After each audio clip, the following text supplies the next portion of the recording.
Hello, for real, and welcome to another episode of Tolkien with Friends. Today we are so excited to welcome for the first time to the podcast one of our fellow ladies from Tolkien Talk, Haley. Hello. Hello, guys. Hello, friends. We're so excited to have you. And since this is your first time on the podcast, we wanted to hear from you about, how Tolkien came into your life, and especially, what your history is with The Hobbit, the book, and Peter Jackson's trilogies. Yeah, I think from growing up, it really started with just my parents having a love for stories and big stories and big fantasies, and getting me and my little sister really into that. And so I think it was a no-brainer for them that when we could first start really understanding big stories, that they were Hobbit parents, they were Tolkien parents, they had Tolkien parents, and so it was just naturally we were going to be Tolkien children. So, and it really, I think, looking back on how it was integrated into my life, through just readings. But we have this great property that my whole family owns, and it's a lot of land. But when I grew up, and a lot of kids would go off to Hawaii or Paris or great New York and things like that, we were going up to this dinky little cabin in the woods with a lot of land and no cell service, no Wi-Fi, so it wasn't glamorous. But when we'd read these stories together as a family, because that's what we would do, you could feel it. We were up in the mountains, up in the trees. There weren't any trails or anything. And so as we were reading these stories, and we could go out in the day, and you would really pretend like you were just a little hobbit, like in these big mountains in the woods.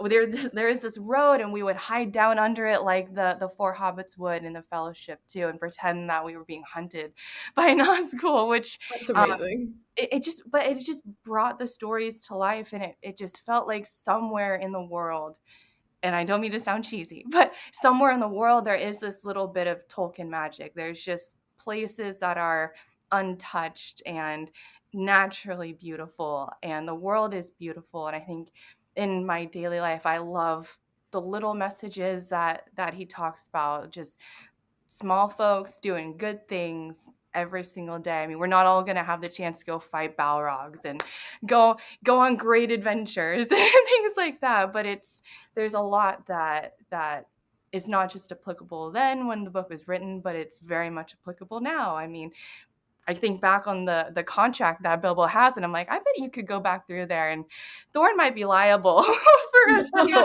negligence and not talking about it. But just the way it is so prevalent in everything we kind of do daily. My journey with The Hobbit itself, specifically, it is such a children's book. So I think when I think back on where it started was just I loved it as a children's book. It was this dragon and the dwarves, and not to Disney-fy it. And I know Tolkien took his dwarves very seriously, and looking back on the movie, maybe that's something that is a little bit of when you rewatch it back, you're like, they are kind of jovial and almost laughing, and silly Disney-fied dwarves. They're not the serious.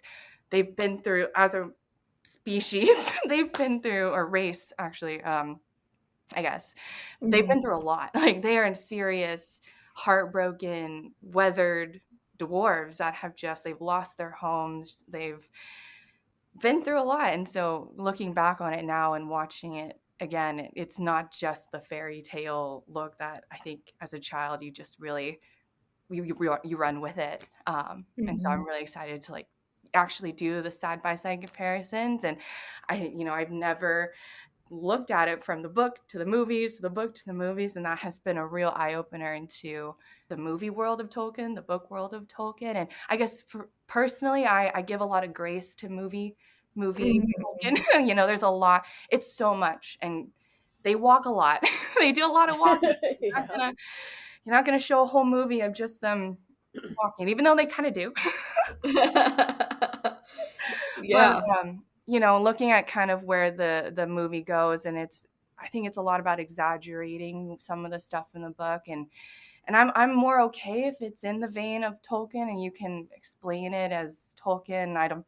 Sometimes you get it right, and sometimes you make a dwarf fall in love with an elf. But It happens. It happens you sometimes. You just whoops, know, whoops. How did this? How are these two? where'd that come from? You know, it's Yeah. explicitly said that they're gonna have fighting forever by literal God, but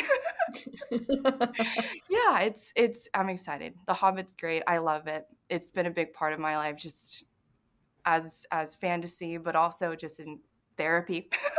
Yeah, for sure. I mean, the Hobbit book is like a comfort item. You Oh, know what I mean? Like you reach for it, you're suddenly like, oh, okay, I can chill because it isn't the epic tale that like say Lord of the Rings is. You know, like is danger, there is adventure. You know, there are stakes, but there overall, I mean, this is like the book is really about like Bilbo and him finding himself and his own courage rather than, trying to ultimately like save Middle Earth as we know it. And obviously his adventure plays a role in it, of course, but as far as like the framing goes, it's very different. And then obviously once we yeah. get to the movies, we're kind of dealing with this situation where we're struggling with the tone. Like we're here and then we're there, and then we can't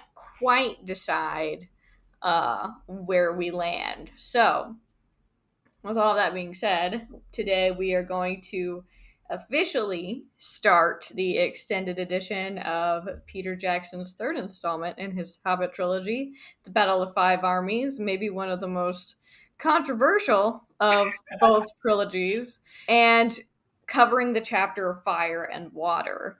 So, this part of the movie and chapter picks up where inside information leaves off. And if you remember, this is when Smaug he's peacing out of the Lonely Mountain and he's headed straight for Esgaroth or Lake Town. And the movie really leans into the fact that the movie, like the audience, knows that Smaug has left. And we're all fully aware that the dragon's on the way. While in the book, it's very much like we've left the dwarves and we're kind of like checking in, how's Lake Town doing, and they are One kind of, thing. yeah, they're like not in the know about what is going on with Smog. And I thought that was an interesting choice, the way that the movie starts and you're almost immediately like plunged into chaos of Lake Town being attacked. I mean, they do have this mini build, I would say, with like you see Smog's shadow swooping over, and I'm kind of like, why would he do that? Why would he swoop over and not immediately set everything on fire? But they do get to that. They do get to that pretty quickly. Yeah, he gets to it pretty quick. I was gonna say. It was like 5 seconds where he's like, "Woo!" And then we get into chaos and destruction. But in the chapter, we kind of open with relative calm. We kind of get a little explanation about the people of Lake Town and how they don't like looking at the peak of Erebor. They can see it. That's about all that they can get because of the hills. And they don't like looking at it, but they definitely see it today because it kind of flickers into view. And as the reader, we know that this is probably Smog's attack on the secret door, when he's real pissed, real mad, Smog. And at first the people of Lake Town are like, woohoo, like Thorn and company are doing the thing. That they're probably uh forging golds. Rivers of gold.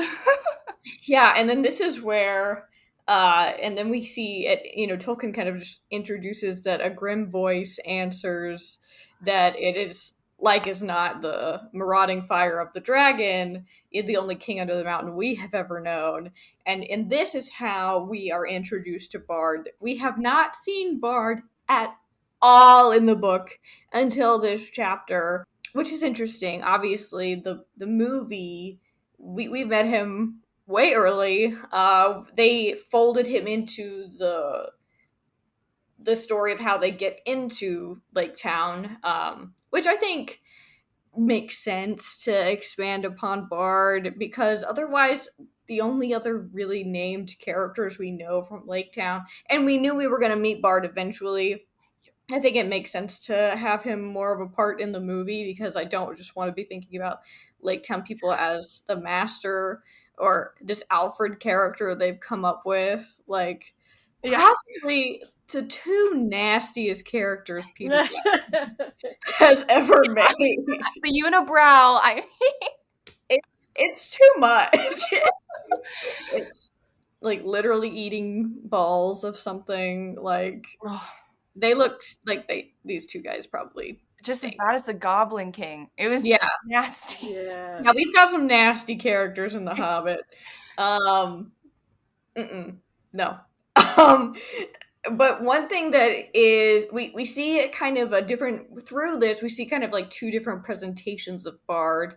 Not always too dissimilar, but you know, in the movie he is like Bard, like the barge man. Like, he gets things from one place to another with the river and the long lake. But in the book, he is a bowman. He is the captain of the archers of Lake Town. And now in the movies, we've already learned that he's descended from Girion, Lord of Dale, which is the human settlement near the Lonely Mountain before, you know, Smaug ate everybody.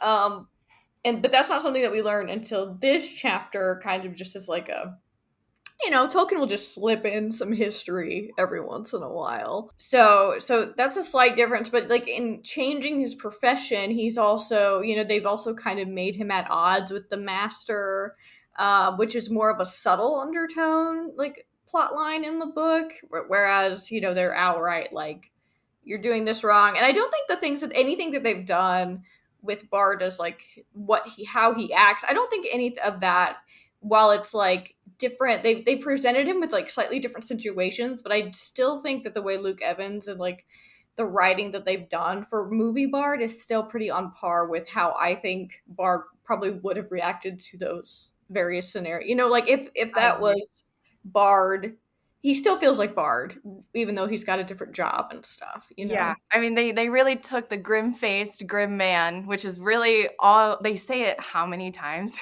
Yeah, he grim. Grim. Just Debbie Downer, and they gave him a family, which I do agree. I like how, and they really hinted. I even think Ballin was like, "You have a family." They really started to build him up as this, which makes the scene of his son coming up later, which we'll get to, I'm sure, but it makes his whole family connection and the reunion just that much more. You feel it, and I liked this part of the movie magic, I guess they were going for, rather than just I'm the book was great at explaining Bard's, like you said, the captain. He's stoic. He's for the people. He will never, you know, leave them. He is this descendant of this great man. And I like how they took that, and they did add, I thought, a good part. And they gave him, he almost felt like the Sound of Music dad. I forget his name right now, but Yeah. he reminded me of almost just that very stoic, but also very loving. Yeah, it was an interesting addition to make him more human, which I love. This chapter was a win for the men, which I don't know, in Tolkien, it's hard to find that, like a solid men battle, which in the books there wasn't anybody else. There wasn't elves, no dwarves. It was just a real single, and even in, I'm looking at other times when you think of big men fights like Helm's Deep, but they had elves and stuff, and there was help. So this was a true just win for the men of Middle Earth. Yeah, and it's also interesting because even when we think of like Lake Town or Esgaroth, like this settlement is kind of descended from. I mean, I think these are like true middlemen, which is something that we've talked about in our first season with Lord of the Rings, which, you know, the Rohirrim are that as well, but I feel like we have such an association with Theoden and like his nobility. There's no king here. They have an elected official in charge who is definitely worse in the movie, like 100%. Like the whole like trying to get away with all this gold, Yeah. like that There's is no an peace in the addition. books either, but he's much worse in the movies, I think. Yeah, yeah. So Yeah. he, it's like this situation where it's a town of regular guys and regular people, and what they do in the face of something that has hurt their ancestors, and it's the exact same dragon that they fled from before, and that some have even forgot about. And what do they do in that situation, which I think is really fascinating. It's something I really want to get into. But I also want to talk about, like, of course, we mentioned his kids, and also Bard in the movies is unable. I think he would have given the chance, but obviously his role is different. He's also imprisoned, which sucks. He's been arrested for no reason because the master in the movies is so much worse than I think the master in the book, he is selfish, but he's very much a politician. Like, he wants to be on the right side of, like, the votes. You know what I'm saying? So he doesn't really do anything to, like, get people up in arms per se. Well, we may say something about that a little bit later, but as far as Bard's concerned, they didn't really have, like, this intense animosity between each other. But um, Bard in the books is able to sound the alarm about Smaug because of not only, like, his disposition, but he was in a position to do so. Like, and people listened because he is the captain of these archers. Whereas in the movie, he's locked up. He's, like, desperately trying to escape. I think his escape was a little goofy. That was a little much. He choked Oh, out the the the master. guy so hard. I was like, what in the Yeah, like the way that he, like, hooked onto the master. Like, I know that was supposed to be like an accident, but, like, he hooks onto him and then he's like he's like, I'm like, I think he would have died like if that was for real. Like, that was Yeah, when I watched very that scene, I was cartoony. like, hmm. I was like, I don't remember this at all. I was like, this is insane. Like, I was just kind of cackling because it was so, like, out of dramatic? left field. Yeah, I was like, what is this cartoon that I'm watching? But he gets out, and he's pretty much the only one in the movie that is trying to fight Smog. Everyone else is, like, evacuating, which I don't blame them at all. But with that, I like how, so he is able to kind of rally the troops in the book. He's got people fighting against Smog, which I think is awesome. And so I want to take a second to, like, talk about the defenses of Lake Town, because this is something that, like, before yesterday, really, it was something that I was just kind of accepted about how, like, Lake Town was built and all of that. And it wasn't until, like, recently that I was like, oh, like, this really, even if partially unintentionally, this really had, like, a strategic advantage for them that I hadn't considered. Like, I understood that it probably did, but I didn't really think it through. So we know that in both, it is built on a lake, like platforms surrounded by water with a bridge leading to land. Makes sense. And what also we learn in the book is that when Bard is, when they realize that Smog is coming, and it's not some, like, crazy forge situation up at the Lonely Mountain, uh, that every vessel in the town was filled with water, every warrior was armed, every arrow and dart was ready, and the bridge to the land was thrown down and destroyed before the roar of Smog's terrible approach grew loud. As And then as Smog attacks the town, Bard leading the archers, of course, we see that while some townspeople are evacuating, of course, others are throwing water on every fire that he is, raising, and kind of prolonging or, like, delaying the destruction of Lake Town, giving the, because of course, like, as this keeps happening, structures are falling down, but they're not just letting it happen. And we also learn, of course, people are shooting at him, but no arrow hindered Smog or hurt him more than a fly from the marshes, which I think we all kind of expected would be true. But the thing that really struck me was the positioning of the town and like the tearing down of the bridge, it's like, okay, so you like made it so you can only escape by boat, but it says that Smaug swept towards the bridge and was foiled, implying that Smaug's original plan was to use the bridge and walk into town just and like breathe fire on it from, I guess that makes sense, so like breathing fire on the platforms and then everything would just burn by like a domino effect. Oh yeah.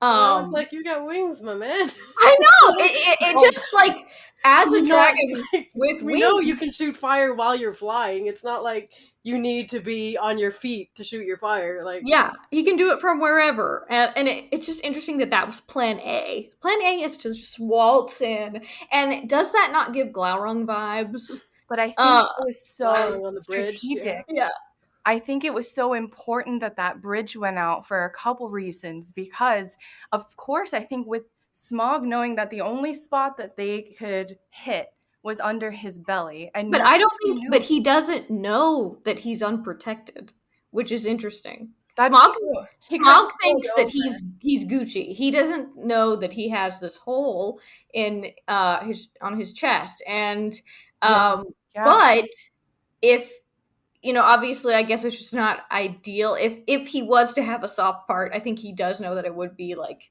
here, but he's very confident that nobody can touch him, and he's not wrong because it's not working. mm-mm. And but if he had walked in like that, there would be no opportunity to shoot him in the chest, like we know what happens. And there would also be no opportunity for somebody to point out that there was a hole there, which is what the thrush does in the Yeah. book. But in the movie, they really are just like, the audience can see that there's a hole there. Like we've all noticed it. So Bard obviously notices it as well. There's not like the thrush from previously, who is like kind of the signal that the secret door was going to open, or like the keyhole would appear. And so I just think that's so interesting that like, if they hadn't taken the bridge out, again, obviously Smog knows that if, what I also think is an interesting like mechanic of dragons is that if he was, I don't even know why he would enter the water if he can fly, but there was an implication that if he swam up to the city, that he would, like, there would be Lose this his belly fire, right? yeah. Yeah, he would Yeah. get quenched, which I think it's like fire and water. This chapter is so interesting. And back to what you were saying in their preparation, they're making the roofs all wet. They're filling everything with water. They're making it so he has to fly around, which I think is like less desirable, I guess, for him. And it's interesting how the book goes well into his mind. Like you get how smart this dragon is, and really a testament to Bilbo when he's talking to him about how he can really riddle with this guy, and the dragon is just mind boggled by this little hobbit. But I think you really get to hear him. He's like he wants to have fun. He even mentions like I'm having kind of fun, and he's Yeah, that is one thing I kind of wish that they had given Smog. Like, I know we get to hear yeah, him a little bit talking to Bard, like taunting him, which I think is on point, but also like because he is the only person fighting him, he's like rude. But I do think it would have been interesting to throw him a line about how he's literally having a fabulous time. Like this is the most fun he's had since probably the last time he destroyed a town, which was like 60 years ago or so. his plan was evil. I mean, he was going to flush everybody out and then burn all the boats and then burn the whole surrounding. He was really going to go after these. Yeah, he was like, I don't care if these people escape this part, and then I get to, Even better. yeah, then I get to Ooh. chase them around. I'm Smog for you. That dragon. The best of the worst. That dragon. Yeah. Yeah. But I do think it's funny that like, if they hadn't, I mean, I don't know, Tolkien doesn't describe what it takes to take down their bridge, because I don't think it was like a suspension bridge or anything, but they obviously had like a way to just like Cut it. cut it loose or like get it away, sink it quickly. somehow. Yeah.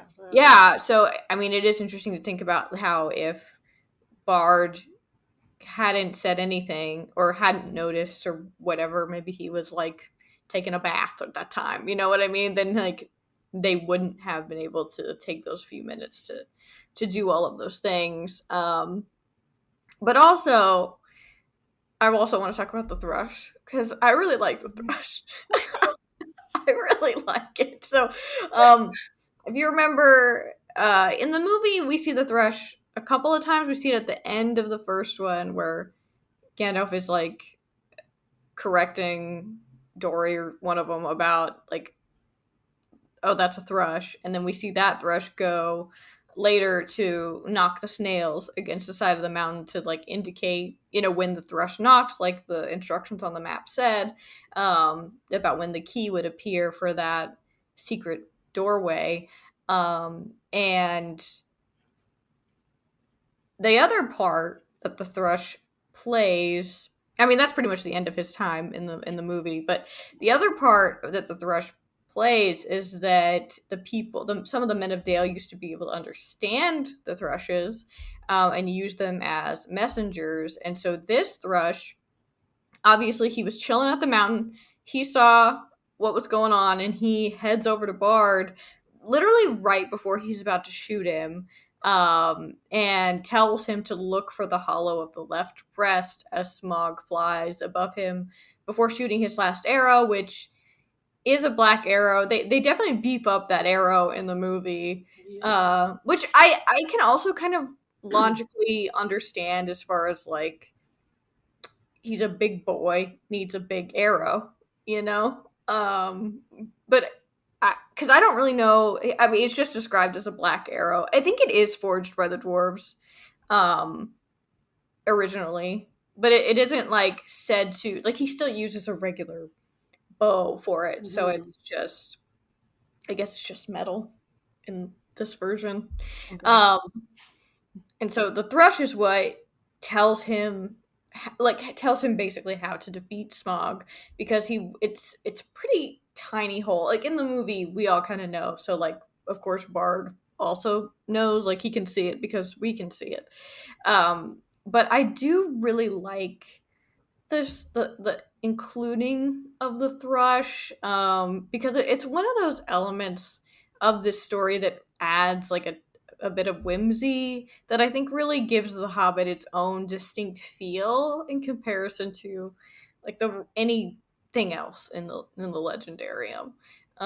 So I get why they didn't do it, but I also am like, It just Peter Jackson was like, "You shall not have talking animals," no and he did talking not. animals. They're And he Yeah. did not. expensive. I Yeah. kind of got that sense with the dragon, and kind of like you were saying that there was a lot. I felt you could see a lot of fire. There was a lot of smoke. I did. I mean, I appreciated that watching the movie because you really felt what it might have felt like to just be surrounded by a town that was literally just Mm. burning and going up. But again, like thinking kind of on the lines of Game of Thrones, and when Dany was in that last in season 8 when she's flying over the town and burning King's Landing, and I'm thinking to the bridge too, and how the dragon could just like perch on things and just, which maybe was Smog's plan with the bridge, just to kind of sit there Mhm. and just take Yeah. everything out. But um, yeah, dragons are expensive. I kind of wish we'd seen a little bit more of him though. In that scene, it felt quick, but Yeah. He does give an epic death. I do like that they kind of they sit with that for a minute, you know. In the movie, like he is in pain and he flies up before you literally see like the life leave him, and like his fires go out, and then he falls, and I think they imply that he also takes out the master when he does that. yes, Mhm. I was like, oh, yes, okay, dark. But I also wanted to. I think he did a great job. I like if Benedict Cumberbatch actually did that scream, like bravo. But I do also like how it is described in the the book, and when I was reading it, just Josh, he was like, that should have killed people, like, because it Yeah. said it deafened men, felled trees, and split And stone, and split stone, yeah. he's Like, like, I mean, obviously, and even in the book, nobody like people are deafened apparently, but Tolkien doesn't really like sit with that, like the ramifications of that, like just people like in the because we do have a moment with the aftermath, where people are very hurt, and everything, but I'm just like he doesn't. I mean, obviously it's a children's book, but I almost wonder like there is like a horrific kind of moment there, um even though we won, but it's kind of awful at the same time. Oh, absolutely. I think they even say that ominous line too. That's like the dragon's dead, but they didn't understand what that meant yet. And you're kind of like, well, that's Hmm. not great. Like, I know, like, and they spend a lot of time talking too about, a lot of them died afterwards because it was just cold and wet mhm. and they didn't have food, and that's upsetting. I So know it's that just, I ooh. was I was kind of shocked. Like I didn't really remember that part in the book. That Yeah, neither did I. He said yeah, like many of them died too, and I was like, Yeah. wow. Yeah. yeah, and it's like they lived through that, and sorrow was also a cause of death, and So it's hard. just, but at the same time that it's also when people start turning their minds to the gold.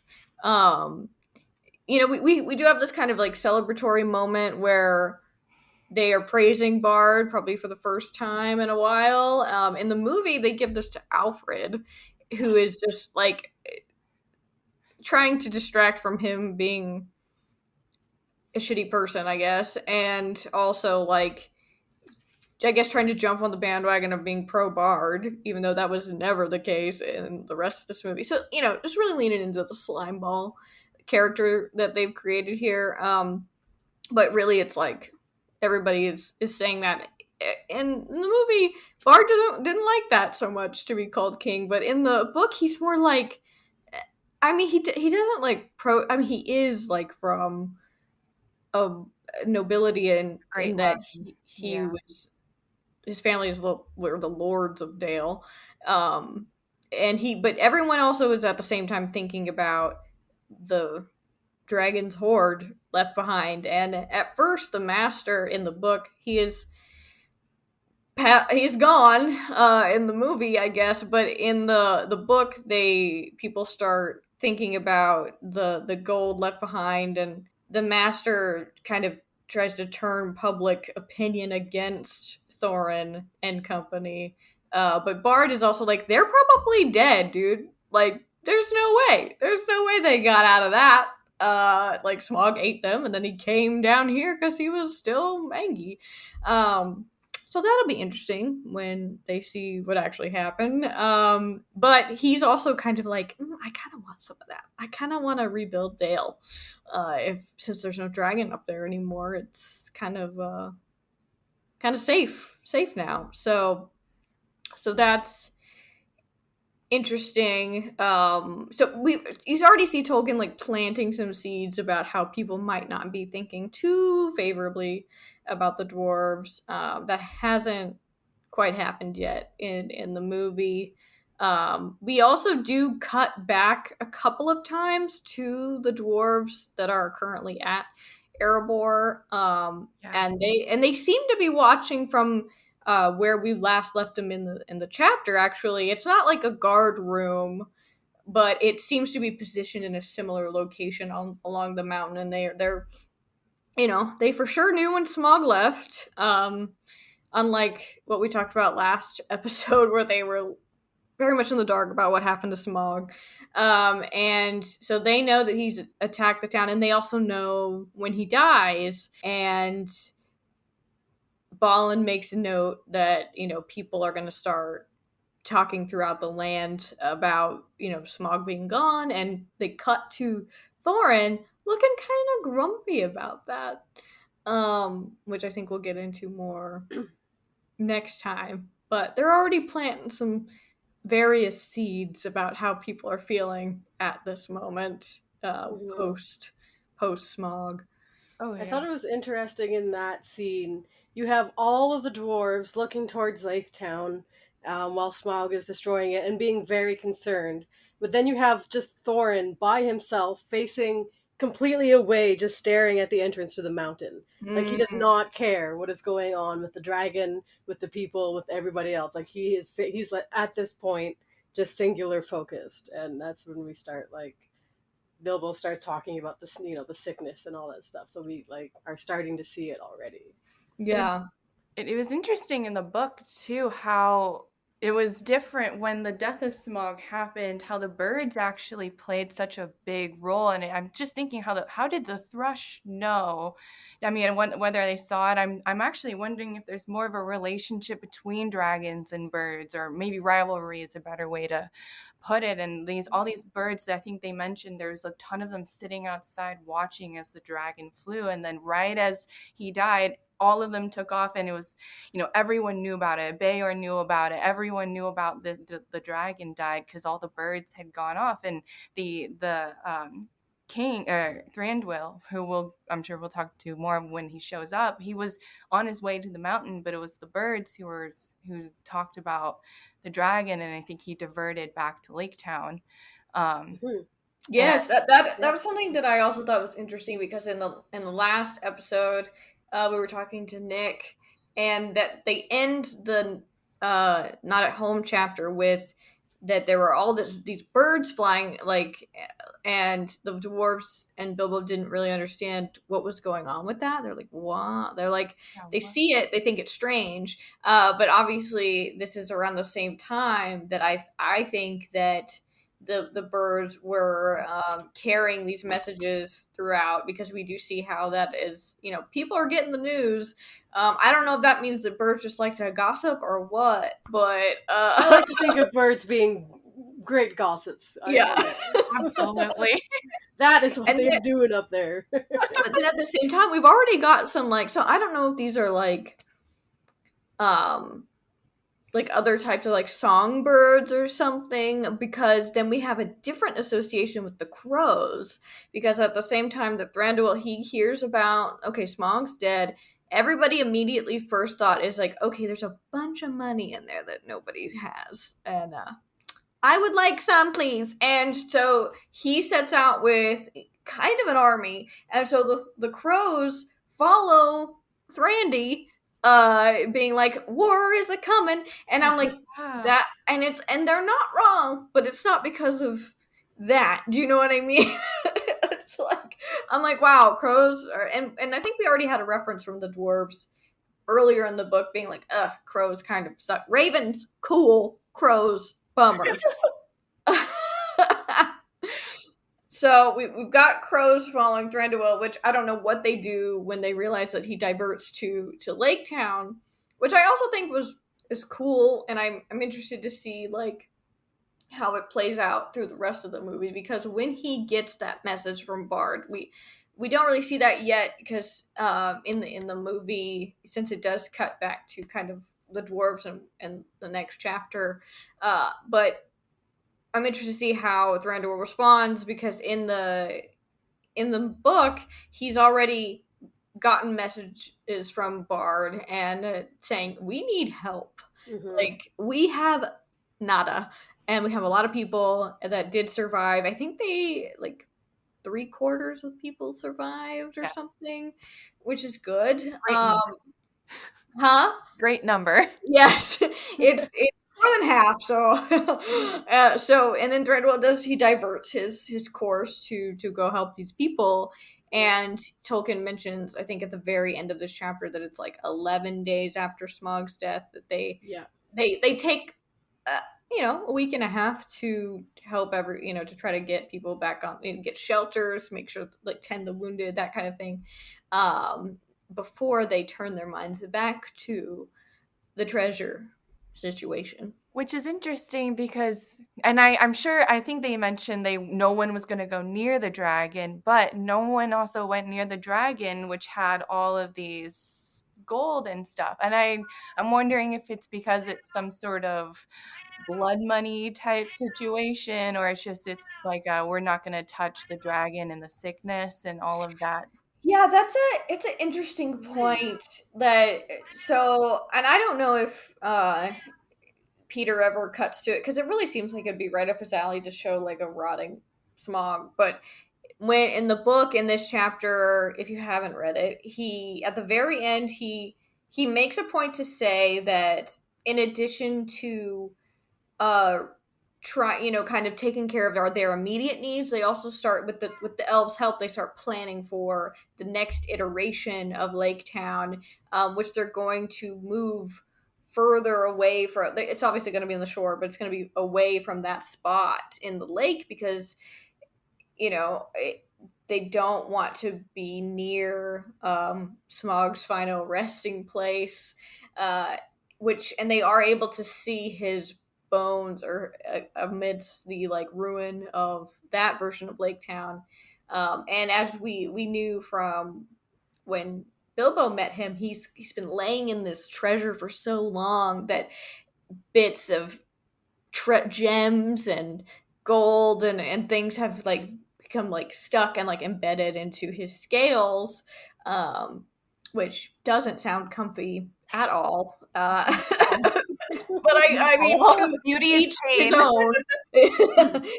But as he's decomposing, these gems are falling off, but no one would dare to enter the lake to retrieve them, which is, I mean, I Wasteful. guess I get it, but kind of surprising that not one. I don't know. Not I don't one know. And curious also, what does a water. decomposing dragon body smell like and look like? But And if like, you're in the water, can you smell it? I don't Could you know. get I it don't in your know. mouth? It'd just be like Oh, bits of dragon. yeah. I Swimming guess. dragon, good soup, right? I mean, good soup. Good dragon soup. I guess at the same time, they probably don't have like snorkel gear. You know? That's fair. Hmm. Hold your breath, deep water dive, hobbits. Let's go. Yeah. Like who? I don't even know. I don't even know how that would work, but nobody wants to No, in any case. So I'm sure it's tempting. I wonder if ever like I mean I don't know like because like some lakes are big enough to where they kind of have like it's possible maybe one day something would come to shore, but maybe not. You're telling me coins didn't fall off him as he's flying and didn't leave this just like trail of gold they can go and pick up? I mean, maybe we're getting to the weeds, but there's Yeah. gold. There's some gold. Like Yeah, I know it's kind of like well it's right there, but what I mean at the same time they also at this point think that the dwarfs are dead, so they won't have like and any issues getting that gold. that some of the treasures as well as Tolkien was describing it, he talked somewhat when he was talking about the dragon sitting on, he's like, I would never use any of this, but these are things that everyone finds precious. I mean, family heirlooms. It's almost like when you have art that, we've seen that people destroy, that's just very sentimental or very famous. And it's just the value of it sometimes is just so great. There goes my brain. On Sundays, Yeah. it totally lost its train of thought. But it just the value of everything inside that mountain. It's just got to be. Yeah, I do think that it's implied that it might not just be the stuff from Thorin's ancestors because he did destroy Dale as well.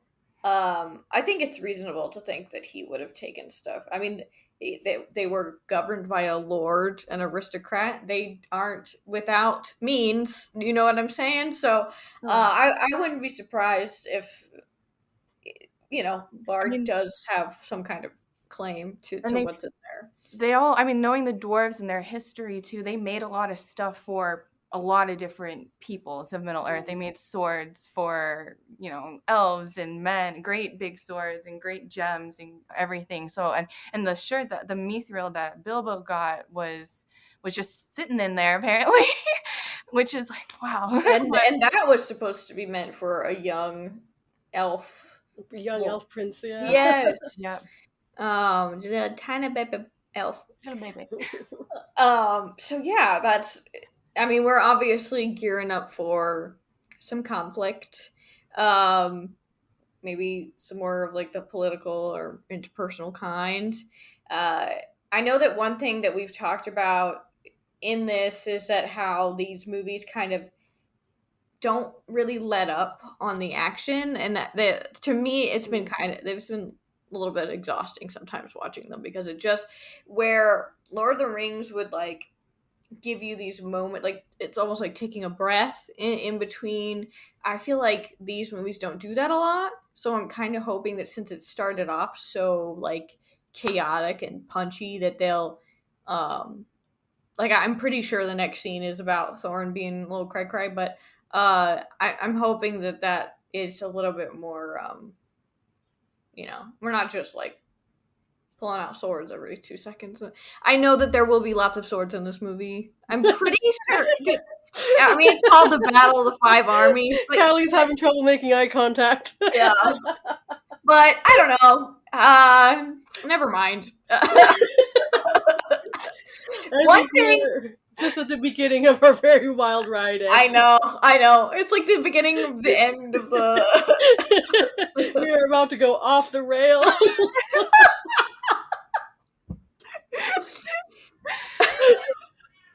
Great, love it.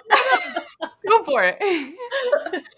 One of the things that we didn't talk about, we have a very, very brief cut to Gandalf being imprisoned It's in his birdcage. in his birdcage in Dol Guldur. And I was thinking about this, and I was like, obviously this doesn't happen in the book, and it doesn't happen in the timeline either, which we've talked about in a previous episode. And but it is surprising to me. I'm like, you're telling me that like we've revealed that it's Sauron. Like, as a casual watcher, I'm trying to get into the mindset of somebody who's just watching this.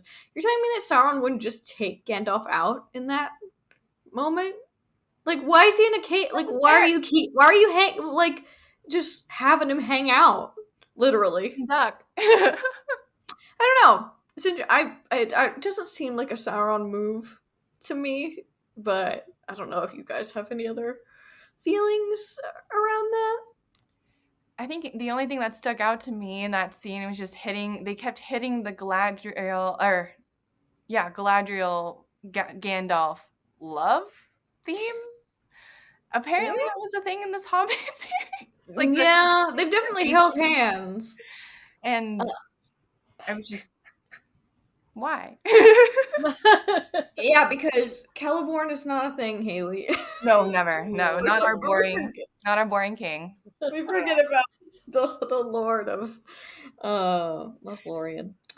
Oh, poor guy. But yeah, they've got the telekinesis going on in that quick scene, telling him that he's not alone, which I guess that means that because I do know, like, from my vague memories of this movie, that Saruman and Galadriel, I think even Elrond, show up to help Gandalf. And so, but I'm down for more Christopher Lee. I'll just put it like that. I love him. So I guess they're like teasing that, and also maybe being like, if you were thinking about what Gandalf was doing, nothing really.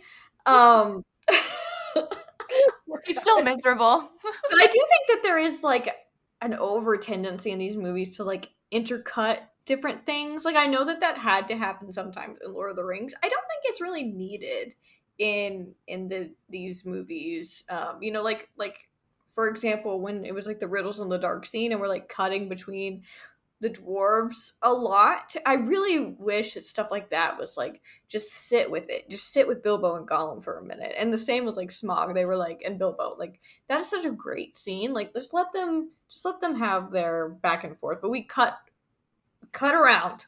We always have to check in on everybody else, and it's like, I just don't think it's as necessary as I think. I think it made a lot of sense in Lord of the Rings, especially the way that book is set up. I don't think it made as much sense. It did feel like they were trying to give the actors a lot of moments maybe where they Mm-hmm. were just yeah, and remember this guy and remember they're over here and not just this was the story part. Mm-hmm. And it was more just giving the actors their big moments. And now that I'm thinking about it, in this whole lake town in the movie, there was Tariel. There was like I actually think back to what you were saying in the beginning when you saw this wing flash and she was the one who saw it. And I think it might have been seeing to her elven eyesight that maybe she's the only one that saw the wing go before everyone else did, and that's why she ran back in. But that was really her only help. I'm like, Yeah, like she is responsible for evacuating Bard's kids and the dwarves. I mean, that's like the Yeah. part that she kind of plays here. And when they all come ashore, and I think it's good that they did have like the aftermath of the destruction, but they use that to kind of get us more Keely Tariel moments, which I don't think anybody was asking Legolas, for. Keely, Oh man, Tariel, love Yeah, like Keely's like, come here, with take me. my lucky rock. penguin. Here we go. And then Yeah. Legolas is just, no. Leave the dwarf. Yeah. It was so I literally burst out laughing. I was like, Josh, come look at this, and I rewound it because like, they're trying to have this like Healy Tariel moment, and then she just like stiffens before we even pan to Legolas, and it's one of those scenes where it's like his eyes are like ridiculous looking. It's like she always knows that he's over her shoulder. Like And I'm when like she all is always aware that he's there suddenly. It's and I'm like, very the strange. last time we saw Legolas, he was chasing orcs out of town, and I'm like, so where were you for the whole Smaug thing? You Give know up. what I mean? Like Bard was the only one doing anything. I was just kind of like, and then you show up for this. I was just kind of like, come on. Like Legolas in these movies is just like he's not quite right. You know what I mean? But in the movie, he tells Tariel that they're going to go to Gundabad to get what all the orcs, like the two of them together. Like, what is? That's a pretty poor plan, Legolas. I mean, I wouldn't follow you either, man. Yeah, he's not himself in these guys. He's not the Legolas I recall. Oh. No, they really, and what they did with Thranduil too, and I think in the books they were almost every time they described him, they were like, but he's really good. He's a really Mhm. good person at heart. Like he diverted from the mountain to help the lake men because he's so good. And in Mhm. the movies, they really played up like the dwarf, like Thorin, and even the Thorin and Bilbo. How I really felt like, sorry, just to zoom out No, the totally. whole guy, but I felt like the Hobbit, the book, and the Hobbit, the movie, where the movie was more of it was almost a test. Like Bilbo was being tested this whole time to be part of Thorin's company, where in the book it was more of recognizing the inner strength and the inner adventurer within Bilbo, and how it's this how we shouldn't read a book by judge a book by its cover. And it was almost proving Gandalf right the whole time rather than this test of strength, which it definitely was. Don't get me, he was a different hobbit through the quest, but it was more of him having these little moments that he just took charge. Like he went out to the trolls and he just like busted past everyone to go down into the hall of the dragon cave. And they even mentioned the dwarves. They were like, they weren't really, the big fighting guys. They just kind of knew the value of money, and that if they paid Bilbo more, he would do more stuff for them. So it was just interesting, the comparisons between the dwarves and the stories and their relationship with him. Yeah, I think that that's one thing that is probably the biggest bummer for me is that we don't get a lot of Bilbo in these movies. And I think that Martin Freeman was so perfectly cast, and they just can't. The focus was so all over the place that they didn't really give Bilbo the moments that I think that he deserved. And I was really all for like getting in some more of the White Council stuff and like seeing more Gandalf and even more Thorin, as but like with the addition of all the orc stuff and like really honing in on like really trying to like give so much screen time to every single dwarf. They really they do it by taking away from Bilbo, and he doesn't get to have these like moments of leadership the way that he has shown many times throughout, and I feel like he's constantly, every time they do let him do something good, then it's almost like Thorin completely forgot that he was cool the whole time. You know what I mean? Like, I feel like he's like constantly proving himself to Thorin in the movie, where it really wasn't like that. Like, he had earned their respect early, and so now it's just kind Well of like, before. Like they were like kissing his they were like they promised their lines of children to his service. They were so in love with him. It was like this guy was really cool. He was actually a really extreme explorer and really showed his worth many times. We get, like you said, well before they even got to the dragon. And I Mhm. think it was funny when he was at the dragon. They were like, I don't think they thought this through. Like, no one told me what to do. No one told me what to do after. Back to the whole like contract thing. I'm like, I think that contract might be void because Oh yeah. take the whole share, buddy. You Yeah, earned it. yeah, that's one of the things that, and we haven't quite seen this either, but like I know we're gonna get more Arkenstone stuff soon, and we saw a little bit of that last chapter, but it hasn't quite come into play in the movie quite yet. But it is interesting thinking about how like Bilbo even is, he isn't, even when the dwarves do ask him for more as they trust him more, and he will still kind of do his like Baggins the kind of thing of like pushing back, but at the same time like he's ready to go. And in the last chapter he does get his mithril coat, which I think we're going to see in the movie in this next segment. And it's something, he has a very different reaction to it in the movie than he does in the book. He felt cool, which probably doesn't happen a lot, in the way that it does with male shirt like that. Whereas movie Bilbo feels kind of ridiculous, which isn't quite right. So it is that is, I think, I probably would let a lot of this other stuff slide if we had more Bilbo, um, personally. But that is kind of the whole chapter. It's really, the chapter itself is really focused on like the death of Smaug and the aftermath and what starts to happen afterwards. And so at about like 19 minutes and 55 seconds of the extended edition is ish where I stopped it, because at the end of that segment is when we start to see, like as we were mentioning, we do have Keely and some of the other dwarves that have stuck around for the majority, or they stayed back because like of the Morgul arrow, which I don't want to go into anymore. But and I was thinking about that, and I was like, I wonder if I know that pushing the Keely Tariel narrative was probably part of the reason that they stayed behind, like as far as like when they were making decisions in the writing room. But I also wonder if they did it because they wanted some dwarves to physically witness Smaug's attack.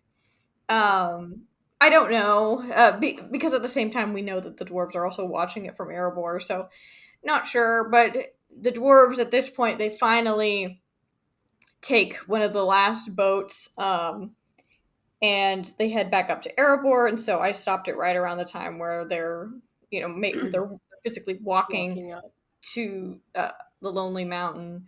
And as we were saying, like Tariel is about to go off with Legolas, and Bard is stepping up into that leadership role now that we have no master, to lead the people, and he's really focused on their needs first, which also on point for And I Bard. like that that's true to the books and it's in the movies. Like Bard Mm-hmm. really does become the leader of his people.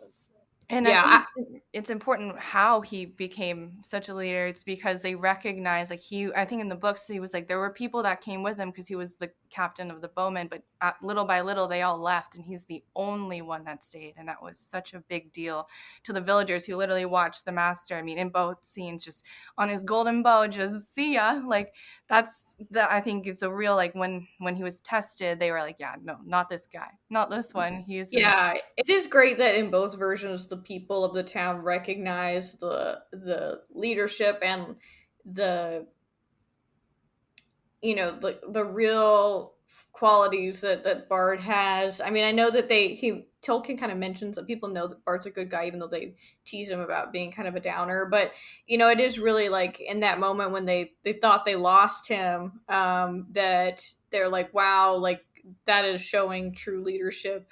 And they in the book, they're upset with the master because he's like, why didn't you fight more when there were people still willing to defend it?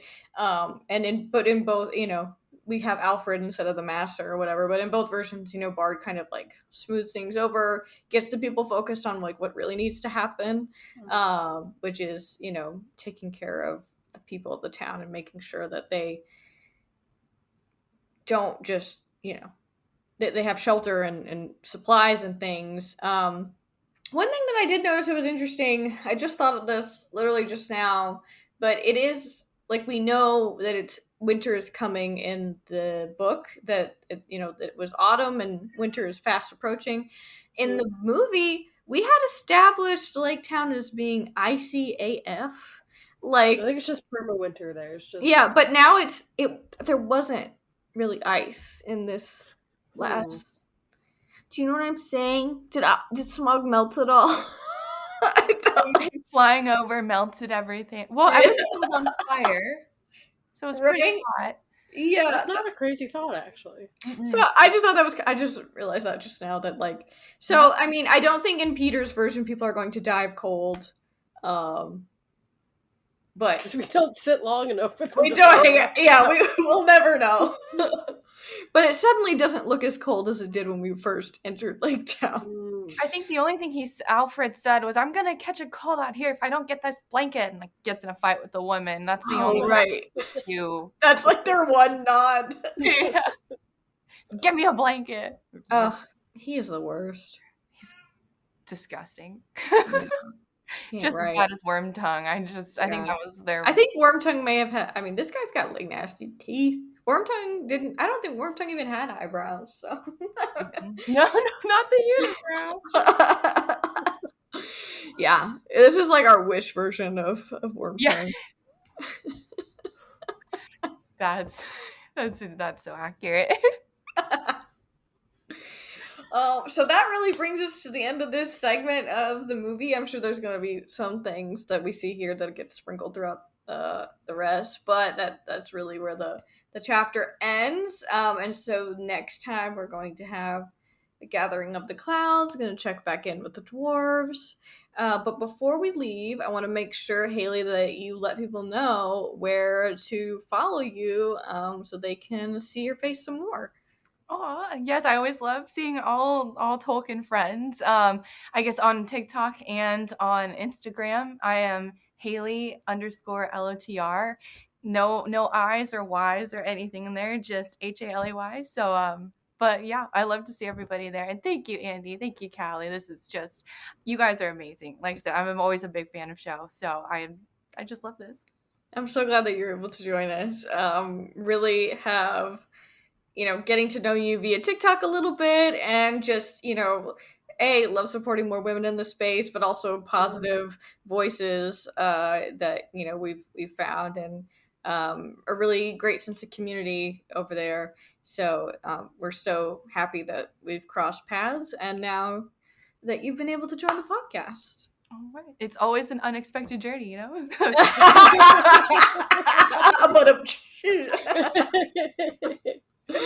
That was good. And of course, quick reminder, you can find Tolkien with Friends on Instagram and Twitter and YouTube. Now, season 2 does get posted to YouTube whenever I actually edit the episodes. And we are also on Patreon. Just want a quick plug for that, because there are no tiers. We have some bonus episodes. You get to see handwritten notes.